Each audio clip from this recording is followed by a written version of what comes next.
Nah Pak Esra, kita kan pernah membaca di buku dan juga 10 hukum Allah yang tercatat pada Keluaran 20. Itu di situ dikatakan bahwa 10 hukum Allah ini dibagi. Antara hukum yang pertama sampai dengan hukum yang keempat itu mengatur antara relasi manusia sama Tuhan. Kemudian hukum yang kelima sampai dengan hukum yang ke-10 itu mengatur relasi antara manusia dan sesama. Sehingga hukum yang kelima ini mengatur antara manusia, terutama anak, dan juga hubungannya dengan orang tua. Nah Bapak Ibu, kalau kita lihat di Matius 22 ayat 37 sampai 39, di situ dikatakan bahwa jawab Yesus kepadanya, kasihilah Tuhan Allahmu dengan segenap hatimu dan dengan segenap jiwamu dan dengan segenap akal budimu. Itulah hukum yang terutama dan yang pertama. Dan hukum yang kedua yang sama dengan itu, kasihilah sesamamu manusia seperti dirimu sendiri. Pada kedua hukum ini tergantung seluruh hukum Taurat dan kitab para nabi. Kalau mengenai firman ini bagaimana pendapat Pak Esra? Ya, jadi Yesus tuh meringkas hukum Taurat ya. Jadi Yesus bilang bahwa seluruh hukum Taurat itu hanya bagi dua. Secara garis besar ya Pak Esra ya. Kasihi Tuhan Allahmu, berarti itu mengatur relasi dengan Tuhan Allah. Dengan Tuhan, ya. Lalu kasih sesama manusia, berarti relasi horizontal. Jadi 10 hukum itu ada yang vertikal, urusan dengan Tuhan, ada yang horizontal, urusan dengan sesama. Iya. Nah, maka sekarang kalau dari 10 hukum itu kita melihat berarti ada yang vertikal, urusan dengan Tuhan. Maka hukum pertama, jangan ada padamu Allah lain. Jangan menyembah, buat patung lalu menyembah. Jangan mengucapkan nama Tuhan dengan sia-sia atau sembarangan. Ingat dan kuduskanlah hari Sabat. Nah, ini kelihatannya vertikal semua kan? Berhubungan dengan Tuhan ya. Pak ya. Lalu masuk ayat yang kelima, hormatilah ayah dan ibumu. Ini kan bukan Tuhan nih. Udah langsung ke sesama. Langsung ke sesama. Tapi yang pertama ini ya Pak ya, ya. dalam hukum terhadap sesama. Ya, jadi orang membaginya karena kata-kata Yesus begitu, lalu pembagiannya hukum 1 sampai 4 itu mengatur dengan Allah. Hukum 5 sampai 10 itu mengatur dengan sesama. Bahkan kita lihat bahwa begitu 10 hukum itu diberikan oleh Tuhan, menurut Keluaran 31 ayat 18 itu ditulis di 2 loh batu. Jadi coba lihat Keluaran 31 18. Dan Tuhan memberikan kepada Musa setelah ia selesai berbicara dengan dia di Gunung Sinai, kedua hukum Allah loh batu yang ditulis oleh jari Allah. Berarti ada 2 loh batu ya. Nah, maka karena pembagiannya berarti loh batu yang pertama itu hukum berapa sampai berapa? Loh batu yang kedua itu hukum berapa sampai berapa? Ini kan 10 hukum di dalam 2 loh batu. Iya. Nah, maka ada yang mengatakan bahwa pasti 2 loh batu itu bagi 2. Yang urusan dengan Allah itu di loh batu yang pertama, urusan dengan manusia di loh batu yang kedua. Maka pembagiannya kira-kira loh batunya begini. Ya.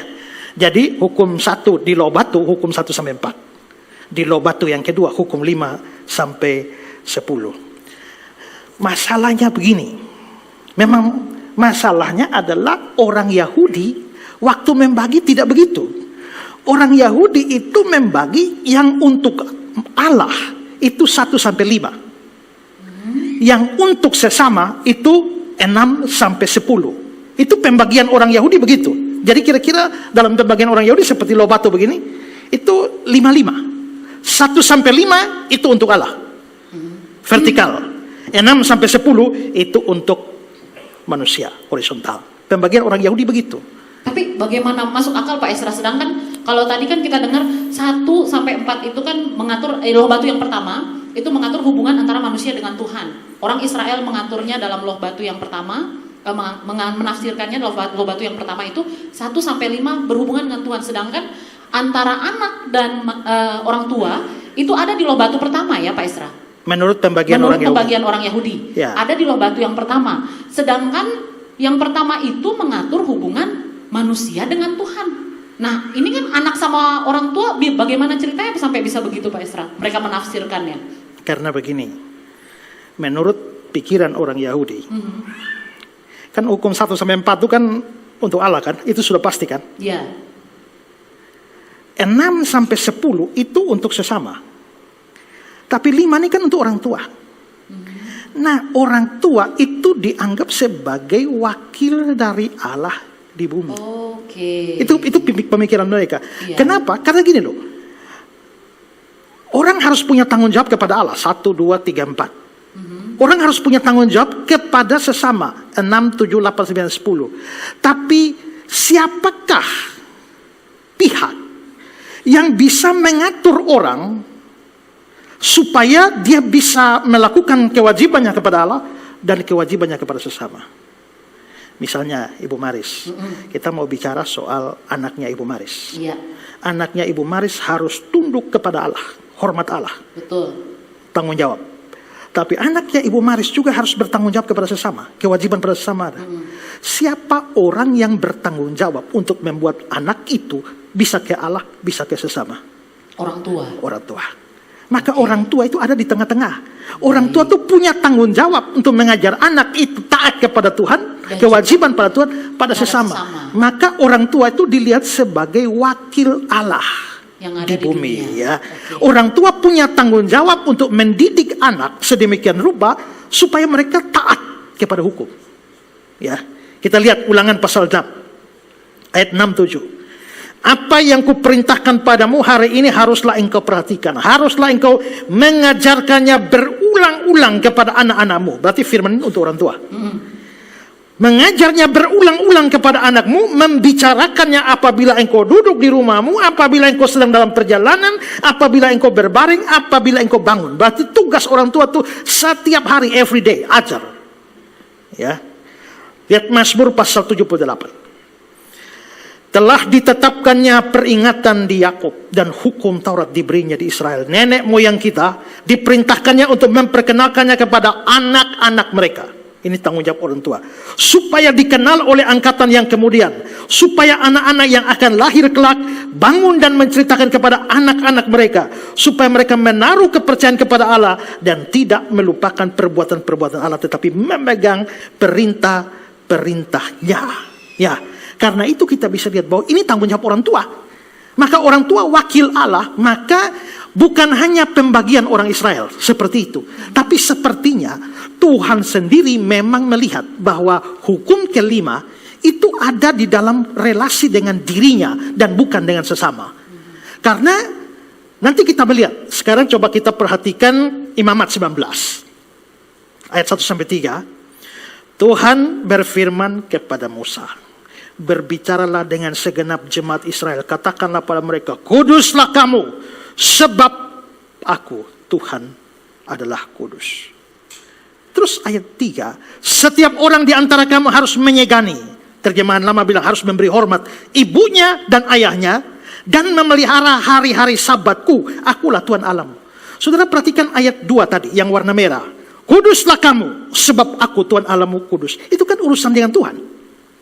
Lalu ekornya di ayat 3, memelihara hari-hari sabatku, akulah Tuhan. Berarti urusan dengan Tuhan. Tapi kok tiba-tiba ada terselip di tengah itu ya. Ada yang biru ini ya Pak Esa. Yang biru itu ya. Setiap orang di antara kamu harus menyegani atau memberi hormat ibu ayahnya. Kenapa Tuhan bicara kamu harus kudus dalam relasi dengan Tuhan? Ingat hari sabat. Kok tiba-tiba ada hukum tentang terselip orang tua di tengahnya. Masuk juga. Berarti memang menurut Tuhan sendiri, hormat kepada orang tua itu bagian dari tanggung jawab manusia kepada Tuhan, bukan kepada sesama. Jadi kita bisa lihat bahwa pembagian ini sangat-sangat penting ya. Pembagian ini sangat penting karena memang Tuhan anggap itu penting dalam hubungan dengan Tuhan. Ini penting, itu terlihat langsung di dalam Efesus pasal 6 ayat yang kedua. Hormatilah ayahmu dan ibumu. Ini adalah suatu perintah yang penting. Nah tadi kita sudah lihat ya soal imamat tadi. Kan ada ngomong tentang Tuhan, atas, bawah, setengah-setengah, di bagian tengah itu ada urusan dengan orang tua. Orang tua. Yeah. Ya. Nah John Calvin pada waktu menafsirkan ayat ini, dia bikin tafsiran seperti ini. Karena itu, karena nama Bapa, maksudnya nama Bapa surgawi itu, nama Yahweh, merupakan nama yang kudus dan dialihkan kepada manusia oleh kebaikan khusus dari Allah. Sikap tidak hormat orang tua itu mempunyai akibat ketidakhormatan kepada Allah sendiri. Dan seorang tidak bisa merendahkan atau meremehkan bapaknya tanpa bersalah melakukan pelanggaran terhadap Allah. Jadi dengan kata lain, tidak hormatnya seorang anak kepada orang tua sama seperti itu sama dengan tidak hormat kepada Allah. Karena Memang semua perintah Allah, tapi kalau Allah membaginya 1 sampai 5 itu langsung dengan Allah. 6 sampai 10 dengan manusia, sesama manusia. 1 sampai 5 dengan Allah. Maka waktu seorang anak tidak menghormati orang tuanya, itu sama dengan berdosa langsung kepada Allah. Wah, Relasinya biasa. seperti itu. Luar biasa ini, Ya. saya sampai merinding Bapak Ibu. Ya. Jadi dari segi anak harusnya menyadari bahwa tidak menghargai atau tidak menghormati orang tua sama seperti mereka tidak menghargai Tuhan atau tidak menghormati Tuhan. Ya, saya tambahkan Atas. gini ya. Kita kan harus hormat dan tunduk kepada Allah. Betul. Tidak hormat kepada Allah itu dosa. Dihukum oleh Tuhan. Anak harus hormat kepada orang tua. Begitu anak tidak hormat kepada Tuhan, orang tua dihukum. Tapi mari kita bandingkan antara hukuman kepada orang yang melawan Allah dengan orang yang melawan orang tua. Orang tua, oke. Saya mau bikin perbandingan begini. Coba saudara lihat tabel ini ya. Mengutuki dan menghujat. Bagi dua, Allah dan orang tua. Sekarang mari kita lihat sebelah kiri itu. Apa akibatnya orang mengutuki dan menghujat Allah. Imamat 24. Engkau harus mengatakan kepada orang Israel begini. Setiap orang yang mengutuki Allah harus menanggung kesalahannya sendiri. Siapa yang menghujat nama Tuhan pastilah dia dihukum mati. Dan dilontari dengan batu oleh seluruh jemaat. Baik orang asing maupun orang asli. Bila dia menghujat nama Tuhan harus dihukum mati. Jadi pelanggaran menghujat nama Tuhan hukum mati. Sekarang bagaimana kalau anak hujat orang tua? Anak kutuki orang tua. Ya. Keluaran 21 ayat 17. Siapa yang mengutuki ayahnya atau ibunya, dia pasti dihukum mati.